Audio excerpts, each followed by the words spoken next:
नमस्कार, मी अजिंक्य भातंब्रेकर. तुम्ही पाहताय न्यूज 18 लोकमत. अतिशय महत्त्वाची बातमी आपण बुलेटिनच्या सुरुवातीला पाहणार आहोत. महाराष्ट्र सरकारनं मुंबई महानगरपालिकेच्या नॉन कोविड खर्चाचं कॅग ऑडिट करायला मान्यता दिलेली आहे. राज्य सरकारनं कॅगला नॉन कोविड कामांचं ऑडिट करायला सांगितलंय. पालिकेनं कॅगला महामारी रोग आणि आपत्ती व्यवस्थापन कायद्याअंतर्गत कोरोना दरम्यान केलेल्या कोणत्याही खर्चाचं ऑडिट किंवा तपासणी करू शकत नाही अशी कायदेशीर नोटीस पाठवली होती. त्यामुळे आता राज्य सरकारनं कोविड व्यतिरिक्त कामांचं ऑडिट करण्याचे निर्देश दिल्यानं पुन्हा एकदा जुंपण्याची शक्यता आहे. भाजपचे नेते किरीट सोमय्यांनी कोरोना दरम्यान केलेल्या खर्चाचं ऑडिट करायलाच हवं अशी मागणी केली होती.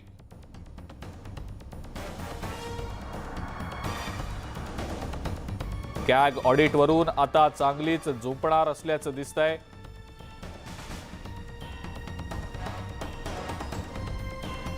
कॅग ऑडिट करण्याच्या संदर्भात मुंबई महानगरपालिका आणि राज्य सरकारमध्ये आता थेट सामना रंगतोय की काय असंच दिसतंय. अधिक माहिती या संदर्भातली आपण जाणून घेणार आहोत. प्रणाली कापसे आपल्या प्रतिनिधी आपल्या सोबत आहेत सध्या. प्रणाली, कॅगच्या ऑडिटच्या मुद्द्यावरनं आता महानगरपालिका राज्य सरकार यांच्यामध्ये झुंपणार आहे की काय असंच दिसतंय. काय सांगता येईल या सगळ्याबद्दल? आपण जर बघितलं तर यापूर्वी कॅगच्या चौकशी करावी अशी मागणी जी आहे ती सातत्यानं केली जात होती. त्यामध्ये महापालिका आयुक्तांनी असं सुद्धा काही जणांना म्हटलं होतं की कॅगची चौकशी जी आहे ती कोविड काळाच्या संदर्भामध्ये होऊ शकत नाही आणि म्हणून यावरून अनेक वादविवाद किंवा प्रश्न उपस्थित करण्यात आलेले होते.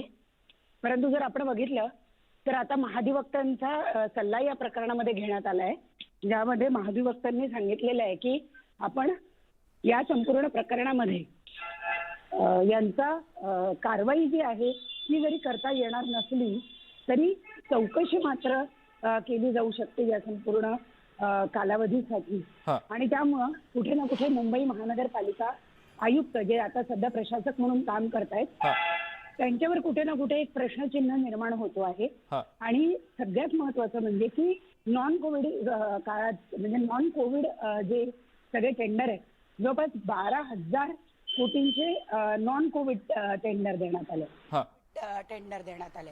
म्हणजे 3,500 हे कोविड काळामध्ये खर्च करण्यात आलेले कोविडचा खर्च आणि त्या व्यतिरिक्त 12,000 कोटी रुपये जे आहे ते इतर म्हणजे नाले सफाई असेल, रस्त्यांचं कंत्राट असतील किंवा इतर कंत्राट असतील, पूल बांधणीचं कंत्राट असेल, असे साधारण 12,500 कोटीचे कंत्राट देण्यात आले होते आणि आता त्याची चौकशी करण्याचे आदेश हे राज्य सरकारने दिले. बरोबर. प्रणाली, आणि या मुद्द्यावरनं राजकीय कलगीतुरा गेले काही दिवस रंगलेला होता. या पुढे देखील हा राजकीय कलगीतुरा आणखीन रंगतोय की काय असंच दिसतंय. मी येतो पुन्हा एकदा आपल्याकडे. याच संदर्भात आपण प्रतिक्रिया जाणून घेणार आहोत. आपल्या सोबत भाजपचे नेते विनोद मिश्रा आहेत. विनोदजी, आपलं स्वागत न्यूज 18 लोकमत मध्ये. कॅग ऑडिटच्या मुद्द्यावरनं आता चांगली झुंपणार असल्याचं दिसतंय. राज्य सरकारनं नॉन कोविड जी कामं झाली होती त्यांच्या ऑडिटला मान्यता दिलेली आहे. या संदर्भातली मागणी भाजपनं सातत्यानं केलेली होती. पहिली प्रतिक्रिया आपली या संदर्भातली. मी राज्य सरकारचे अभिनंदन करतो आणि जवळजवळ 2020 पासून जेव्हा कोविड काळ चालू झालं तेव्हापासून आम्ही चाहे स्टँडिंग कमिटी असू द्या किंवा हाऊस असू द्या, आम्ही सतत मागणी करत होतो की आपण बैठक ऑनलाईन न घेता फिजिकल घेतली पाहिजे, आम्हाला बोलू दिला पाहिजे. आम्ही कोर्टात गेलो आणि आम्ही सतत पाठपुरावा करत होतो. यांच्या जे उद्धव ठाकरे साहेबांची शिवसेना होती, जे सत्ताधारी होती तेव्हाची, ते चाहे कोविड काळात जवळजवळ 3,500 कोटीचे यांनी भ्रष्टाचार केले आहे आणि 12,500 कोटीचे काम, अनेक विकास काम यांनी विदाऊट टेंडर, विद शॉर्ट नोटीस टेंडर, कार्टेलिंग यामध्ये मोठ्या प्रमाणात झाली होती. याबद्दल आम्ही तक्रार केले होते. तेव्हाचे विरोधी पक्षनेता विधानसभेमध्ये ते मुद्दे उचलले होते. आता सत्ता बदलली आहे आणि आताचे माननीय मुख्यमंत्री, माननीय उपमुख्यमंत्री महोदय यांनी सीएजी ऑडिटची जे इन्क्वायरी लावली आहे त्याच्यामुळे अभिनंदन करतो. आणि यामध्ये 3,500 कोटी कोविड कालचे आहे आणि जवळजवळ 9,000 कोटी इतर कामे आहेत. बर, ठीक आहे विनोदजी, धन्यवाद. आपण न्यूज 18 लोकमतची बोललात, प्रतिक्रिया दिली त्याबद्दल. प्रणाली, आपण देखील या संदर्भात माहिती दिलीत, आपले देखील आभार. पुढची आणखीन एक महत्त्वाची बातमी बघूया. विद्येचं माहेरघर असलेल्या पुण्यामध्ये एक नव्हे, दोन नव्हे, तर तब्बल 3हून अधिक CBSE या इंग्रजी माध्यमाच्या शाळांचं प्रमाणपत्र बनावट असल्याचं आढळून आलेलं आहे. या तीनही शाळांची यादी शिक्षण विभागाच्या वतीनं जाहीर करण्यात आलेली असून त्यांच्यावर लवकरच कारवाई करण्यात येणार आहे. तसंच अजूनही जिल्ह्यातल्या काही शाळांमध्ये बनावट स्वरूपाचं प्रमाणपत्र दिल्याच्या तक्रारी शिक्षण विभागाला मिळाल्याची माहिती शिक्षण उपसंचालक औदुंबर उकिरडे यांनी दिलेली आहे. पुणे जिल्ह्यातल्या MP international school and junior college, BMCC road, Shivajinagar, Namo RIMS international school and junior college आणि क्रिएटिव्ह एज्युकेशन सोसायटीच्या public school and junior college या तीनही CBSE इंग्रजी माध्यमांच्या शाळांचं जे प्रमाणपत्र आहे ते बोगस असल्याचं समोर येत आहे. अतिशय धक्कादायक असा हा सगळा प्रकार आता उघडकीला आलेला आहे. 12 लाख रुपयांच्या मोबदल्यात ही सर्टिफिकेट्स दिली गेल्याचं समोर आलेलं आहे. आणि याच संदर्भातली अधिक माहिती आपण जाणून घेणार आहोत. वैभव सोनवणे आपले प्रतिनिधी आपल्या सोबत आहेत सध्या. वैभव, अतिशय धक्कादायक हा प्रकार आहे. CBSE 3 शाळा इंग्रजी माध्यमाच्या त्यांचं प्रमाणपत्रच बनावट असल्याचं उघडकीला आलंय. आदेश दिले गेलेत आता चौकशीचे. वैभव, काय सांगता येईल याबद्दल? अजिंक्य, अतिशय गंभीर हा सगळा प्रकार आहे. ज्या CBSE बोर्डाच्या ज्या शाळा असतात किंवा ज्या संस्थांना या शाळा चालवायच्या असतात त्यांना राज्य सरकारची एक NOC लागते, ज्याला ना हरकत प्रमाणपत्र असं म्हटलं जातं. आणि राज्य सरकारच्या शिक्षण विभागाकडून मंत्रालयातून हे पत्र जे आहे ते देण्यात येतं.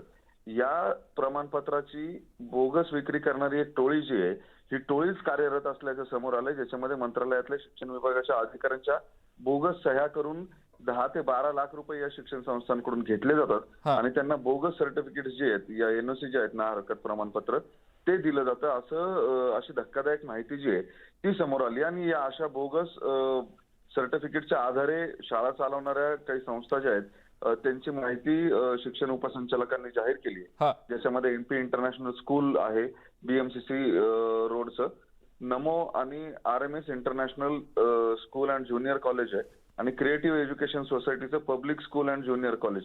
या 3 संस्थांची जी CBSE स्कूल आहेत किंवा इंग्रजी माध्यमाच्या CBSE बोर्डाच्या ज्या शाळा आहेत या शाळांना राज्य सरकारकडून मिळालेली ना हरकत प्रमाणपत्र किंवा NOC जे आहेत त्या बोगस आहेत. त्याच्यामुळे या शाळांवरती फौजदारी स्वरूपाची कारवाई करायची तयारी जी आहे ती शिक्षण विभागानं सुरू केलेली आहे. कारण या सगळ्यामध्ये मोठा फ्रॉड जो आहे. बरोबर, हा एकंदरीतच फ्रॉड एक समोर येताना दिसतो आहे. 3 शाळांना CBSE मान्यतेचं बोगस सर्टिफिकेट मिळाल्याचं आता समोर येत आहे. पुढची महत्त्वाची बातमी बघूया. सांगली जिल्ह्यातल्या मिरजेमध्ये ब्रह्मानंद पडळकर यांनी केलेल्या पाडापाडीच्या जागेच्या ताब्यावरून या जागेचे मालक आणि वहिवाटदार कब्जेदारांची आज मिरज तहसीलदारांसमोर 11 वाजता सुनावणी होणार आहे. पाडकाम झाल्यानंतर काल काही दुकानदार पाडलेल्या बांधकामाची दुरुस्ती करत जागेवर पुन्हा ताबा घेण्याच्या तयारीत असताना प्रशासनानं या जागेतील वहिवाट असलेल्या 18 ते 20 नागरिकांच्या नावे नोटीस काढत कलम 145 लावलं. नोटीस घ्यायला नागरिकांनी नकार दिल्यानं जागेवर नोटीस चिकटवून आणि पोलीस वाहनांमधनं उद्घोषणा करून ही नोटीस बजावण्यात आली. या जागेच्या वादाबाबत आज मिरज तहसीलदारांसमोर सुनावणी होणार आहे. अधिक माहिती या संदर्भातली आपण जाणून घेऊया. आसिफ मुरसल आपले प्रतिनिधी आपल्या सोबत आहेत सध्या. आसिफ, मिरज मधल्या पाडकामाचा मुद्दा आता आणखी तापतोय की काय असं दिसतं आहे, काय सांगता येईल याबद्दल? अजिंक्य, आपण म्हणतो तसं त्या पद्धतीनं हा मुद्दा आणि तापण्याचे तापत आहे.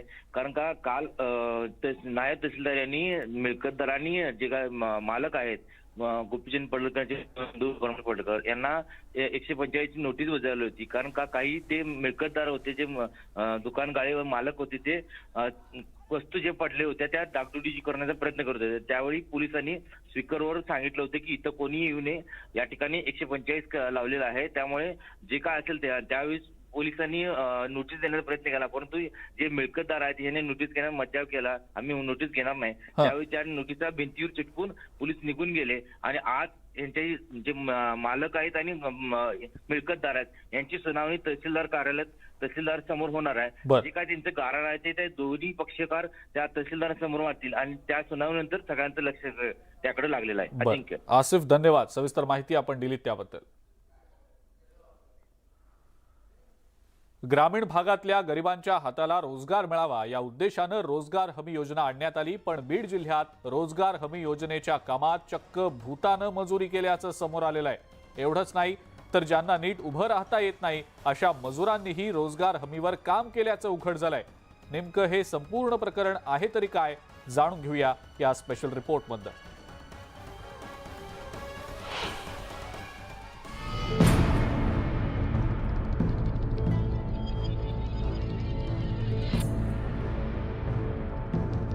तुम्ही कधी सरकारी योजनेवर काम करणारं भूत पाहिलंय किंवा सरकारी योजनेवर भूतानं काम केल्याची गोष्ट ऐकलीये का? आज आम्ही तुम्हाला सरकारी योजनेवर काम करणारं भूत दाखवणार.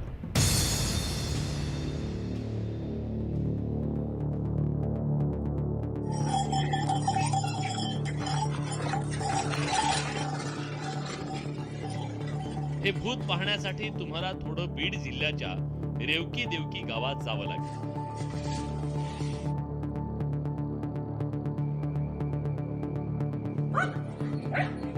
या गावाचं नाव जसं गमतीदार वाटतं तसंच या गावातही झालं. गावात रोजगार हमीच्या कामावर चक्क एका भूतानं काम केलंय. हे आम्ही नाही सांगत, रोजगार हमीच्या कामाची ही कागदपत्र सांगतायत. कारण तब्बल 1 वर्षापूर्वी 23 एप्रिल 2021 ला मरण पावलेल्या देविदास देवकते यांनी गावात 23 एप्रिल 2021 ला रोजगार हमी योजनेवर काम केलं.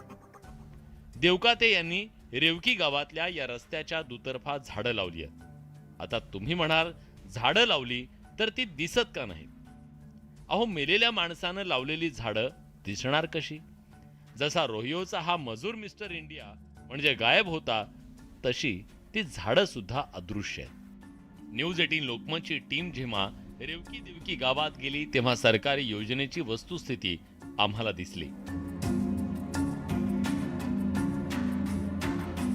MRGS मधल्या कामांची वस्तुस्थिती पाहण्यासाठी मी रेवकी गावात आलोय.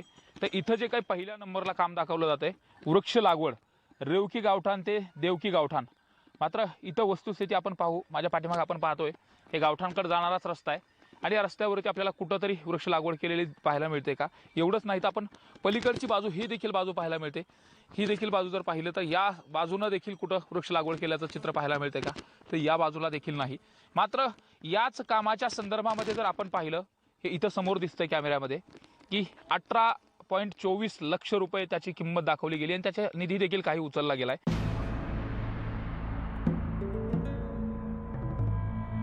न्यूज 18 लोकमतची टीम मृत देविदास देवकातेंच्या घरी गेली. देविदास देवकाते हे मंदिरात पुजारी होते. हयातभर ते कधीच रोजगार हमीच्या कामावर गेले नसल्याचं त्यांच्या पत्नी लीलाबाई देवकातेंनी सांगितलं. देवाची पूजा करीत होते. कधी वारले ते? आज 2 महिने 2 वर्ष होते चैतीपणाला. अच्छा, ते कुठं कामाला वगैरे जात होते काय? नाही, काम नाही, धंदा नाही, काही नव्हतं. MRGSच्या वगैरे कामावर जात होते का? काहीच नव्हतं तसलं, काहीच नाही. गावातून हलतच नव्हते. रेवकी गावठाण ते देवकी गावठाण या 3 किलोमीटरच्या रस्त्यावर एकही झाड दिसत नाही किंवा झाड लावल्याची एकही निशाणी नाही. सगळी वृक्ष लागवड कागदावर झाली.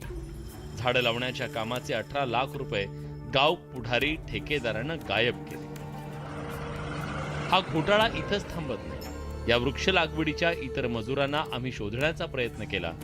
आमचा शोध संपला अर्जुन चोरमले यांच्यापाशी. अर्जुन दिव्यांग आहेत. त्यांना काठीशिवाय चालता येत नाही. आम्हाला खोटं वाटू नये म्हणून त्यांनी आम्हाला अपंगत्वाचा दाखला दाखवला. त्यांनीही कागदावरच्या वृक्ष लागवडीत मजूर म्हणून काम केल्याचं दिसतंय. तसलं काय झाडं फेडं मी इमर्जन्सी कुठं कामच नाही. मला हे घरचंच काम हेच करताच येत नाही. काय ते जाऊ कुठं? मला काय कुठं कामाला जातच नाही. 47% अपंग, सर्व तिकीट आहे. मी काय काठीशिवाय कुठं बाहेर जाता येत नाही. मी काठीचा आधार हमेशा वापरतो.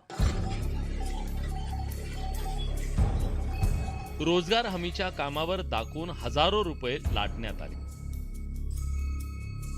जे लाभार्थी दाखवण्यात आले त्यांना झालेल्या प्रकाराबद्दल काहीही माहिती नाही. गोरगरिबांच्या नावानं घोटाळे करणाऱ्यांवर कारवाईची गावकरी मागणी करतायत. हे आता काय सांगता यायचं नाही शकत. कुणी विचारलं हे रेकॉर्ड आपल्याला माहितीच नाही तर काय काय मागणी असेल तुमची अशी? का आता माझं जे कुणी काय केलं ते मला काय माहित नाही. परस्पर आहे काय ते कुणी काय उचललं ते मला काय माहित नाही. त्याच्यावर कारवाई झाली पाहिजे. त्याच्यावर कारवाई झाली पाहिजे. मजुरांच्या यादीतल्या एका नावाकडे गावकऱ्यांनी लक्ष वेधलं. या आहेत रब्बानी रहीम शेख.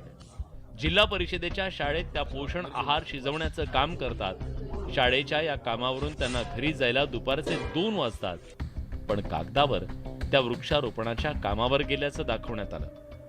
त्यांना त्यांच्या मजुरीविषयी विचारलं तेव्हा त्या काय म्हणाल्या तुम्हीच ऐका. तुम्ही ते MRGSच्या कामावरती झाडं बिडं लावायला जाता का तिकडं? नाही. कोण? तुम्ही? आम्ही काय हो, झाडं वगैरे लावायला जाता तिकडे नाही MRGSच्या तिकडे कामावर? नाही जात आम्ही. हा? नाही नाही. तुमच्या नावाने तर पैसे उचलले. तुमचं नाव आहे त्या यादीमध्ये. हाय हो. या गावातल्या रस्त्यांचं काम बघा. पाणंद रस्ते योजनेअंतर्गत गोंदी रोड ते सौंदर्यकर वस्ती हा रस्ता करण्यात आला. या रस्त्याचं खडीकरण सांगितलं होतं, पण एकदा रस्ता तुम्हीच बघा.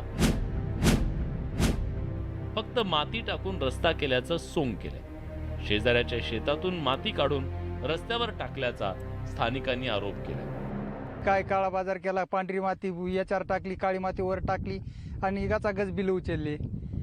आणि आमच्या शेतापाशी एक असं आहे की आमच्या शेतातलाच मुरुम आणला आणि कुठं टाकला आणि कुठं टाकला नाही. असं करून यांनी भरले ते लोकांचे पैसे, म्हणजे वरून पैसे आलेले लुटले. रेवकी देवकी गावातली ही फक्त 2च कामं बोगस नाहीयेत.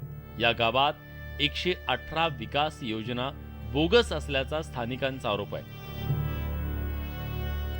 एवढंच नाही तर ज्यांना मजूर दाखवलं त्यांची कागदपत्र इतर कामांसाठी घेण्यात आली. त्यानंतर ही कागदपत्र बँकेत बोगस खाती काढण्यासाठी वापरण्यात आली. ही बोगस खाती ऑनलाईन तयार केल्याचं स्थानिक सामाजिक कार्यकर्त्यांचं म्हणणं आहे. फक्त कागदोपत्री घोडे या ठिकाणी चालवले गेलेले आहेत आणि कुठंही काम प्रत्यक्षात त्या ठिकाणी झालेलं नाहीये. सर्व बोगस काम आहे, सर्व भ्रष्टाचार आहे. त्या मजुरांना हे सुद्धा माहीत नाही की ते मजूर म्हणून त्या कामावरती आहेत आणि त्यांच्या नावाने पैसे येत आहेत आणि कुणीतरी उचलते. खऱ्या अर्थानं त्या लोकांनी ते नवीन कोणती बँक आहे, ऑनलाईन बँक आहे फिनो बँक, त्या बँकेमध्ये त्यांचे खाते उघडलेले गेले आहेत परस्पर आणि त्या नावाने पैसे आलेले ते उचलले जातात. रोजगार हमीच्या कामांवर पंचायत समितीकडून देखरेख ठेवली जाते. न्यूज 18 लोकमतनं गेवराई पंचायत समितीचे व्हिडिओ वैभव जाधव यांची भेट घेतली. त्यांना रेवकीतल्या रोजगार हमीच्या कामांचा सावळा गोंधळ दाखवला. त्यांनी या प्रकरणाच्या चौकशीचे आदेश दिले. रेवकी इथे जे कामं चालू आहेत याच्यामध्ये कामाची चौकशी करून जे कोणी दोषी असेल याच्यावर मी जरूर कारवाई करेल. मैताच्या नावावर जो निधी आहे आता हे ॲक्च्युली अकाउंटला पैसे जातात. अकाउंटला पैसे गेल्यानंतर आता ते वारस कोण दाखवलंय त्याच्यावर अवलंबून की वारसदाराला दिले की कसं, कारण की तो मयत केव्हाचा आहे आणि मस्टर केव्हा निघलं हे तपासून मी तुम्हाला उद्या सांगू शकतो. रोजगार हमीची बोगस कामं झालेलं हे एकमेव गाव आहे का? तर नाही. महाराष्ट्रातल्या चांद्यापासून बांद्यापर्यंत शेकडो गावांमध्ये कागदावर सरकारी योजना राबवल्या जातात. सरकारी योजनांचा पैसा सरकारी अधिकारी आणि गाव पुढारी अडवतात आणि जिरवतातही. रेवकी गावातला भ्रष्टाचार फक्त हिमनगाचं टोक आहे. भ्रष्टाचारासाठी भूतही कामाला लावली जातात. अशी भ्रष्टाचाराची वृत्ती मुळापासून ठेचून काढायला हवी. तरच सरकारी योजनांची यशस्वीता वाढेल यात शंका नाही. सुरेश जाधव, न्यूज 18 लोकमत, बीड. न्यूज 18 लोकमत या संदर्भात काही सवाल उपस्थित करतंय. हे सवाल नेमके काय पाहूया. रोहयोची कामं आहेत की भ्रष्टाचाराचं कुरण आहे? गावातील 118 विकास योजना बोगस आहेत की काय? सरकारकडून या सगळ्या कामांची चौकशी केली जाणार आहे का? आणि दोषी कंत्राटदारांवर, ठेकेदारांवर काय नेमकी कारवाई आता केली जाणार? हे काही सवाल न्यूज 18 लोकमत आता उपस्थित करताय.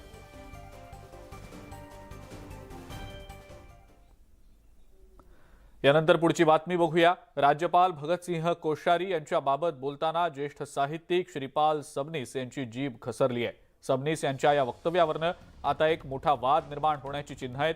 लोहारा तालुका होळी इथं साहित्य सम्राट अण्णाभाऊ साठे साहित्य संमेलन भरवण्यात आलेलं होतं। या कार्यक्रमात बोलताना सबनीस यांनी पातळी सोडून टीका केली आहे। महत्त्वाचं म्हणजे राज्यपाल पदावर असलेल्या व्यक्तीबाबत बोलताना ज्येष्ठ साहित्यिक असून सुद्धा असं पातळी सोडून बोलणं कितपत योग्य आहे असा सवाल आता उपस्थित करण्यात आलाय।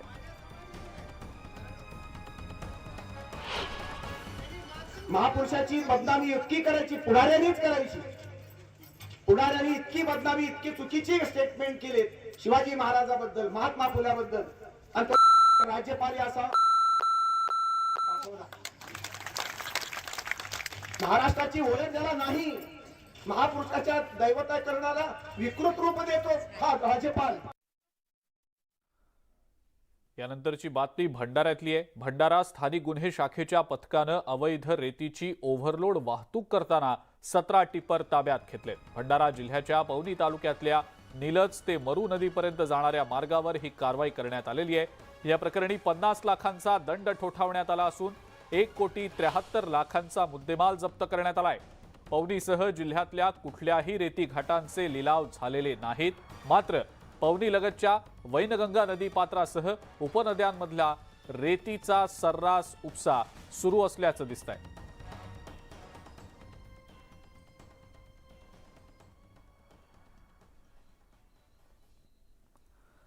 पनवेल सायन महामार्गावर मोठ्या प्रमाणावर वाहतूक कोंडी झालेली आहे। तब्बल 2 ते 3 किलोमीटर पर्यंत वाहनांच्या रांगा लागलेल्या आहेत। बेलापूर पासून ते वाशी दरम्यान प्रचंड वाहतूक कोंडी झाली आहे। कर्जत, लोणावळा आणि गोवा या भागात गेलेले पर्यटक परतताना आता ही वाहतूक कोंडी झाल्याचं समोर येत आहे। मुंबईच्या दिशेनं जात असतानाची वाहतूक कोंडी होताना दिसतेय। त्यात मार्गावर अनेक ठिकाणी उड्डाणपुलांचं काम देखील सुरू असल्यानं वाहन चालकांना त्रास सहन करावा लागत असल्याचं दिसतंय। अधिक माहिती या संदर्भातली आपण जाणून घेणार आहोत। प्रमोद पाटील आपले प्रतिनिधी आपल्या सोबत आहेत सध्या। प्रमोद, वाहतूक कोंडीची काय नेमकी सध्याची स्थिती? आता आपण बघत असाल मोठ्या प्रमाणामध्ये 2 ते 3 किलोमीटरच्या आसपास अशा प्रकारच्या या वाहनांच्या रांगा लागलेल्या आहेत। वीकेंड म्हटल्याच्या नंतर मोठ्या प्रमाणामध्ये मुंबईचे जे पर्यटक असतात हे लोणावळा, गोवा या ठिकाणी फिरण्यासाठी जातात आणि ते पुन्हा एकदा परतत आहेत। त्याच वेळची ही दृश्य आहेत जी आता सकाळच्या पहाटे ही लोक आपल्या मुंबईकडे, आपल्या घराकडे परतताना दिसत आहेत आणि त्यामुळे सायन पनवेल या महामार्गावर प्रचंड प्रमाणामध्ये वाहतूक कोंडी झालेली आहे। आणि त्यात या मार्गावर अनेक उड्डाणपुलांची कामं सुरू आहेत आणि ती कामं जवळपास 3 ते 4 महिन्याच्या कालावधीमध्ये चालणार आहेत। त्यामुळे उड्डाणपुलांचं काम आणि येणारे जबरदस्त असे पर्यटक, त्यामुळे प्रचंड वाहतूक कोंडीचा नाहक त्रास हा प्रवाशांना सहन करावा लागतोय। आणि आताही ती वाहतूक कोंडी पूर्णपणे सुरळीत झालेली नाही। वाहतूक पोलीस त्या ठिकाणी ते सुरळीत करण्याचा प्रयत्न करत आहेत। बरं प्रमोद, धन्यवाद। सविस्तर माहिती आपण दिली त्याबद्दल।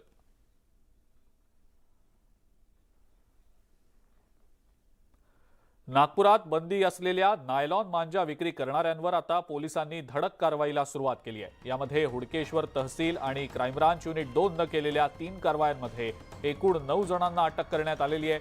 तर मोठ्या प्रमाणावर मांजा देखील जप्त करण्यात आलाय। 5.5 लाखांच्या मुद्देमालासह नायलॉन मांजा जप्त करण्यात आलेला आहे।